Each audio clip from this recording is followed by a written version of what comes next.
Hello everyone, welcome back to Tamie's Bookshelf. I am here to do my final wrap-up for January.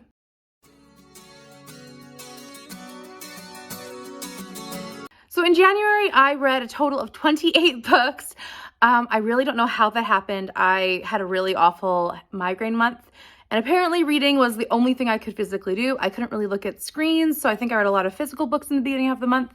And then I somehow managed to read ebooks in the end of the month, but I couldn't watch too much TV or do anything like that focus-wise. So I somehow managed to do it. I don't know how. I couldn't even respond to comments because I couldn't read the comment and then think of a response. Whereas reading, I could just read and not have to think of anything else. So I don't even know how, but here we are. I'm going to try and backtrack on the comments. I'm so sorry. I am reading them all. I just am not able to physically think of a response. So thank you so much for all your comments. I really do appreciate it. But we're going to get into the books that I read. So I read 14 in my first wrap up, and I'm going to talk about 14 now. I did not have a thumbnail with me holding up the books because I only have 3 of them because most of them were electronic or different. I did listen to some audiobooks and I did some ARCs because I really wanted to focus on those. So the first one I want to talk about though is my big chonker that I did discuss in my TBR, and it was Alias Grace by Margaret Atwood. In my TBR said, I'm not quitting on this, I'm not done. And then literally after that, I decided I'm gonna push through after the video was made and gave it a good shot. And I was just like, it's not sitting well with me. I'm not able to focus on the writing. Maybe it's just Margaret Atwood's style, I don't know. So I'm giving up on this book. I don't know, the premise still sounds interesting to me, so maybe I'll watch the TV show, but not reading it. I just can't handle the writing style or something about it. It's just not working with me as a person. So I'm okay with that. I'm done. However, there is another Margaret Atwood book that I have called Hangdog, and it is a Shakespeare retelling. It is part of a bunch of Shakespeare retellings that I want to read. So I'm putting her back in the jar. So when she comes out next time, it will be for the Hangdog retelling, or the Shakespeare retelling called Hangdog, I should say. So that will be the one for her next time, but I will no longer be trying Alias Grace or any of her other works. Her last chance will be Hangdog, and that's only because it's part of a series that I want to read from. So Alias Grace is done. So that was a long time talking about a DNF, but anyways, now we're gonna get into the books that I did read. I have read 2 more Christies since we last talked about books. So one of them was The Big Four. This one is the, I don't know what number in the Hercule Poirot series. It's very early on in the series. And I was really enjoying my reading process, but at the same time, something was holding me back. And I cannot put my finger on it because I first rated it a 4-star. And then as I was sitting on my rating and stewing on it, thinking about it, it was like, it's not a 4-star book. I don't know why I could not give it a 4-star. So I had originally given it a 4-star, and then I dropped it to a 3, and I'm much happier with that rating. I don't know why it is a 3-star book for me. I cannot put my finger on what's the difference, and I'm sorry to disappoint you. I cannot figure it out myself. So this one follows Hercule Poirot as he's trying to find these 4 criminal masterminds. And I have to say that I figured out several different pieces of the puzzle early, and that might be why I didn't like it so much. But I liked certain twists. I really did enjoy certain twists about this. But I didn't like how certain characters met the results that they did. Maybe that's a good way to say it. I don't know. But yes, so this one just basically follows Hercule Poirot as he's trying to catch a group of mastermind criminals. They're a group of 4 people, and it is just very, I don't know, it's very interesting. There is some racial discussion in this, and I didn't really approve of all that. But I do think it's a really interesting mystery. I just didn't personally enjoy all the elements of the mystery. I don't know how else to say it without spoiling what it is. So you'll have to wait for my Agatha Christie review to find out why I did not personally enjoy the certain elements. But if you are interested in this at all, it does follow the 4 people. Follows Hercule Poirot as he's trying to catch those 4 people, and he keeps getting tripped up with depending on who he's trying to help to catch those 4 people. 4 criminal masterminds taking over the world. So that is The Big Four. And then the other one that I read we'll put that one back here, was Death on the Nile. I reread this one in honor of the movie coming out. I did this last year, or was it 2 years ago? Anyways, I read this one when I thought the movie was coming out before, and I reread it again, and I thoroughly loved this one for the second time. It was just such a fast read and easy read. This one's one that I love rereading because I love spotting clues in advance, and I spotted more clues in advance this time than I did last time, which was so clever and so good. This one follows Lynette Ridgway as she meets a man who happens to be her best friend's, or one of her friends, not maybe not her best friend, but one of her friend's fiance. She happens to fall madly in love with him, and they get married, and they're off onto a cruise in the Nile. However, Hercule Poirot is there on vacation, which is never a good sign, and he comes into contact with Lynette and her new husband, Simon, and also the woman who is now scorned, who is Jackie. Also on this cruise are many people who happen to know of Lynette or who are in her life as friends or business workers, and it is a very strange coincidence. There's death in the book, and I really enjoy this Agatha Christie. Thoroughly love this one. It's amazing. All right, the last physical book I have to show you is one that I read for work, and that is Who is Dr. Seuss? This one is by Jeanette B. Pascal. This one was really good. It's a middle grade book about Dr. Seuss and his life. It has illustrations in it, and I thoroughly loved it. I actually might have read it. No, I read it in January. I read it in January. I'm sorry, my mind is all over the place.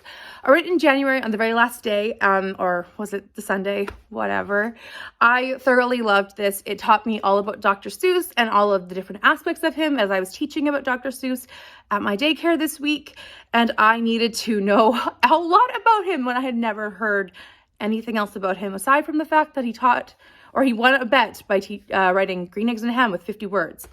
So I needed to know more, and this taught me everything I need to know about his childhood, about how he went to school, how he met his wife, all these different elements of Dr. Seuss as a man and a creative genius, and I really loved reading this. And if you're at all curious, this is a series of books, and I thought this was a really great introduction to a person who was very creative and very clever, but also someone who really wanted to inspire imagination and inspire a lot of forward thought. So really enjoyed.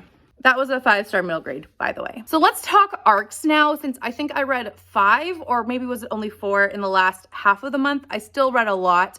I think I read a total of 6 in the entirety of January. I really wanted to prioritize arcs in the books that I had coming up in January and February, and also the ones that were really close to that date, because I was like, I have the time, why not do it?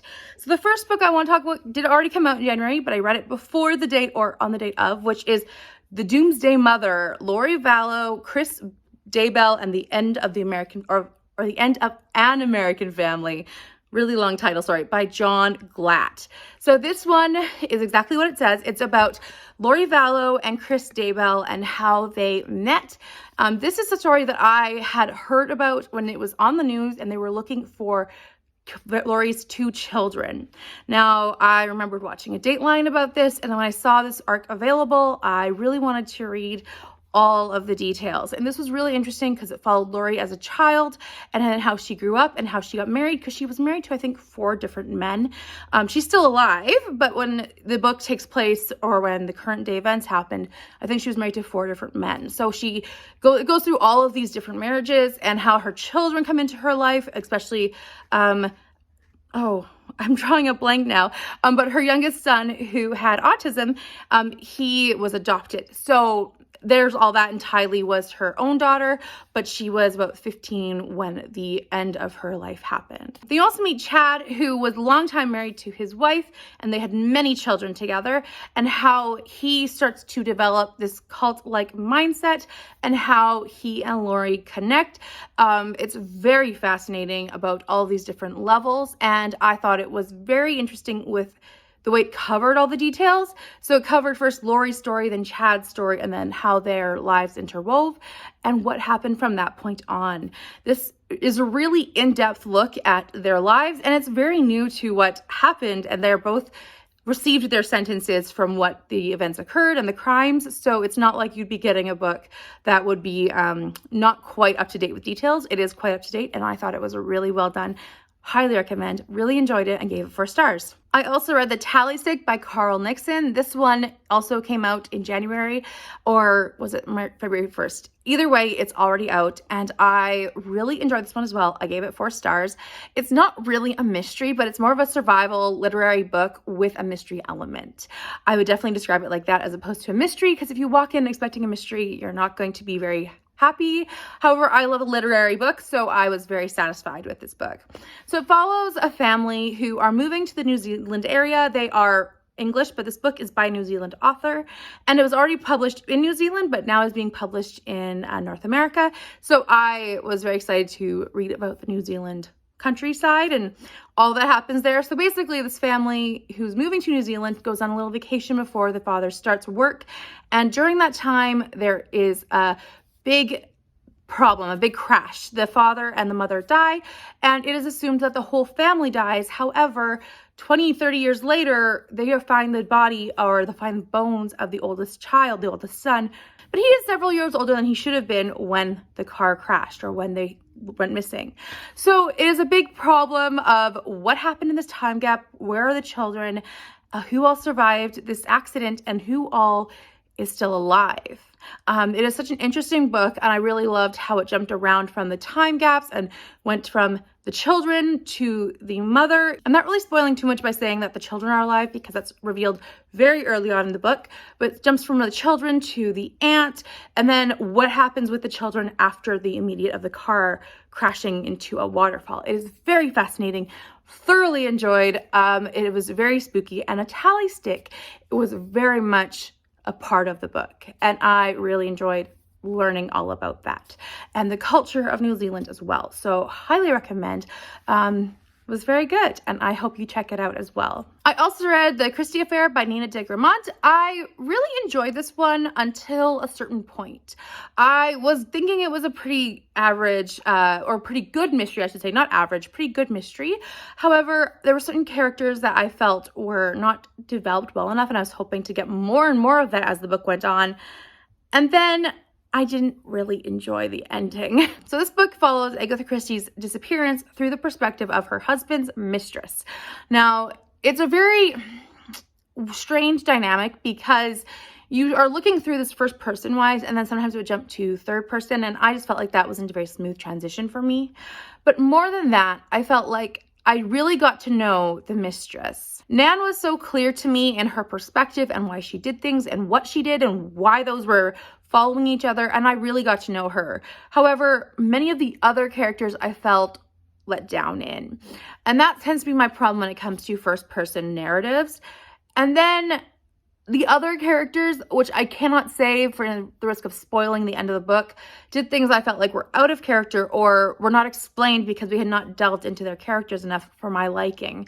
So I ended up with a 2-star, and I did really enjoy the book for most of it until about the last third, which ended up dropping it to a 2-star. I do know many people are loving this book though, so I feel like I'm the anomaly in this one. So if you are all interested in the missing days of Agatha Christie and that premise sounds interesting to you, I'd recommend checking it out. I also know that my friend Kevy loved it, so I would recommend checking out her video about it. But I am not one of the fans of this story, I should say. I found an absolute amazing nonfiction that's one of my favorites, and I've ordered it already. It's not come out yet. It comes out on the 22nd, and I am thrilled. It's called The Dark Queens, and I have to read this whole title. The Bloody Rivalry That Forged the Medieval World, and it is by Shelly Puhak, or Puhak. I'm not quite sure how you pronounce her last name, but I was loving every second of this book. It felt like a novel, but at the same time, it was nonfiction, and as much as it can be based in fact, there's so little documentation we have from that era that I understood completely where the author was coming from with trying to make this as solid as she could, but also trying to bridge the gap of what we have in details and actually trying to communicate that to us as the audience. I loved it. So this followed 2 women who were actually sisters-in-law during that very brief, not brief, but during that time after the Roman Empire and trying to rule when men decided to rule everything. And they were killing it. We have Brunhild, who she was from a very wealthy family, and she married into this royal family, and she was very powerful. She had the ability to become a regent when that was not really looked upon very well. And then you have Fredegrund, I hope I'm saying that correctly, but that's how I pronounced it in my head while I was reading the book. And she was a slave who ended up marrying the king, and she was not looked on well by her in-laws, but she ended up being quite the ruler, and she was the regent for a while, and both of these women ruled for a very long time as regents. And let me tell you, Fredegrund, she was quite the assassin maker. She sent out quite the assassin. So when I said they were killing it, literally killing enemies. This book opened so many things for me, like assassins, nuns who were revolting. I loved every second of learning about the different political empires out there and how they moved and orchestrated things. It was so well done, and I could not put this book down. Perfection. It was the book I was desperate to read the whole time, and I was putting it off until I finished all my January arcs, and I was so happy when I finally picked it up. So highly recommend, 5 stars. I'd give it more if I could, and I've already pre-ordered it, and it's coming to my house as soon as I can. The last arc that I read was A Taste for Poison, 11 Deadly Modules. I'm gonna skip that word, sorry. And the Killers Who Use Them by Nile Bradbury. So this book was an audiobook that I got from NetGalley, and this one was really fascinating. It was 4 stars for me. It was about the poisons and exactly how they impact your body. It also talked about many killers who I had never heard about before, but I might have heard of some of them, or I could have looked into more details about them. But this book was not about the serial killers themselves. It was about the poisons, and I really enjoyed that. When the very beginning of the book started, it said, this book is not about serial killers, it's about poison. And so it gave you cases and stories about the cases, but did not focus on that. It mostly talked about how certain poisons can impact a body and what part of the body will shut down, how it will shut down, and why. I really enjoyed learning very factual information. And I'd highly recommend this book to anyone who wants to learn about this, or any authors who are trying to write books about poisons. It did talk about how all these poisons are capable of being detected and why, and I really enjoyed all these elements. It was so well researched and well practical. It was also really informative, and I really enjoyed that myself, as someone who's not very sciencey, could really understand everything that was being said in the book, and I could practically pick it up and not just be like, this is above my head. So I highly recommend it. So now we're out of the arcs. I also read The Four Winds by Kristen Hanna. I read this one as a ebook, and I was very sad for most of it. It's about the Great Depression, and I was very happy that I did not read it in Christmas time, which I was going to. But this one follows Elsa and her children and how they survive in the Great Depression era. I found that I was really engaged with it a lot of the time, but at the same time, it felt really hard for me to pick up. And I don't know if that was because of how hard the material was, but at the same time, I don't know. I just felt like I can't put my finger on it. I'm really sorry. I feel like I should be a better booktuber and be able to express my feelings, but it was just missing something for me. The eagerness to pick it up, maybe. It was depressing. Great Depression book, obviously depressing. But it was good. It was very well done about the characters, and I felt like the characters were very fleshed out. I really enjoyed seeing Elsa's journey grow as she became a very strong woman, very independent, a very mother bear to her children. I loved how she fought for her children to have a better life in the Great Depression era, and I loved learning about that part of history that I didn't know so much about. I love how this book focused on the women of the Great Depression instead of the men, which obviously was the focus of this book. I also really enjoyed the community and how it showed these people who had never met but drew close together because they had no choice. Something else I enjoyed was seeing the rebellion aspect of this, which I don't want to go too much more into because that would be spoilers. But I am giving this one book a 4-star, and I really enjoyed Kristen Hanna's writing again. She's a very good author, even though a heartbreaking author. I should also mention that I was doing the Storygraph challenge of reading a page a day. So that's kind of why I also was like, I need to read every day. So that's kind of why I also picked up at least one page a day. But one of the books I picked up because I was like, I just need to read something today, whether it be 5 pages or nothing. Not nothing, but 5 pages or something. And one of the books I picked up was actually Haley's Hangdog Holiday. This one was part of a series, but it was one of my ebooks on my Kindle. So I just grabbed it, and it was not under that name, but it was another name. But either way, it's the same book. And it follows Haley and Gavin. And Gavin works with his family's business, which I still don't remember what his business is, to be honest. It was more about Haley and Gavin, who were boyfriend and girlfriend before, and then they had like several years of being a couple, and Haley broke it off very suddenly and very abruptly. And Gavin has a lot of hurt feelings, and he doesn't trust her because of that. And now they're going to be working together because Gavin's dad has put them together.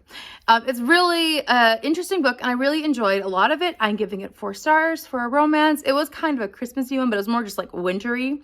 I think that the timeline was good because I'm always hesitant with Christmas or holiday books to be with the timeline. And I was very much okay with it because of their past history and the fact that the book took course over like 3 months, I think. But I also really approved of the way that it talked about certain elements that I can't give for spoilers. But I thought that it did a really good job with all those different things, and it handled deep discussions really well. I thought it was really well done, and I overall really, really enjoyed it. It was a really fast read, so I picked it up and I was like, I'll read 5 pages, and then I ended up finishing it really quickly. I picked up another holiday romance, but this happened to be finishing a series, which I was like, I finished a series in January. I deserve a high five. Kind of idea.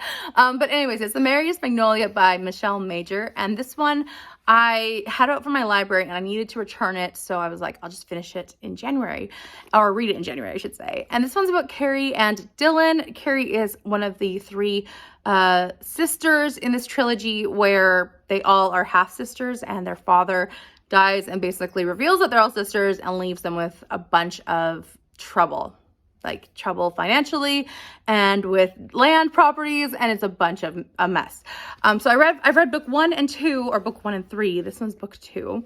And this one's Carrie's book, where she is an artist and she's trying to make the town alive again and trying to bring tourism in, and she's really working hard for the town. And she's been always noticed, like she's always been her father's daughter. She's always been recognized as that. The other 2 were informed after his death that they were his daughters. So there's that whole tension lying around town too, that she is his daughter.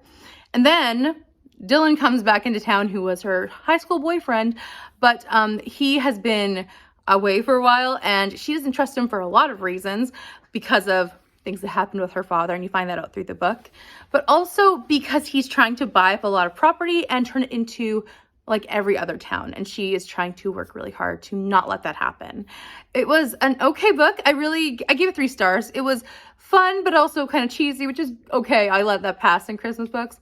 I felt like some things in it were not my cup of tea. So overall, I gave it 3 stars. It was an easy read, and it was not my favorite. It was the least favorite for me in the trilogy, but 3 stars is a good rating, so not a bad book by any standard. I also have read 3 Bible books so far this month, and these will be the last I will be talking about because I've been talking for a while. So I read the full book of Genesis, Exodus, and Ruth. I read the book of Ruth because I was teaching on it at work, and I wanted to make sure I knew all the details. It's one of the books in the Bible I've read a lot of times, but I wanted to remember all of the details and make sure they were all fresh in my mind before I taught it. And then also I am doing a Bible study of Exodus, and I want to read Genesis first and then all of Exodus, and I already have now in February read all of Leviticus, and I'm just going to keep going. But I've read those 2 books of the Bible, which I'm totally counting towards my 28 book goal. So, or book count, I should say. So there's that. I think I read like 5,000 something pages in January, which I can't believe that number. I don't know where that happened and where that came from. I must have had some really good strong days, and I know I had some really bad low days, and I don't know. I don't know where that happened, to be honest. So that's all the books I read in January, aside from the first 14 that I talked about in my first wrap up, which I will link for you. But yeah, that's a lot of books. I think that was just something I was able to relax and not think about. I didn't even really watch any YouTube, and I just distracted myself from my pain reality. But oh well. Anyways, I hope that you'll comment down below what some of your favorite books that there are in January. I will read them. I will do my best to comment on them as quickly as I can and reply. Thank you so much for watching my channel, for supporting me in that way. I really do appreciate it all the time. Thank you so, so much. Also, if you would like this video, I would really appreciate that too. And subscribe if you're new here. All that normal stuff. And I will talk to you next time. Bye.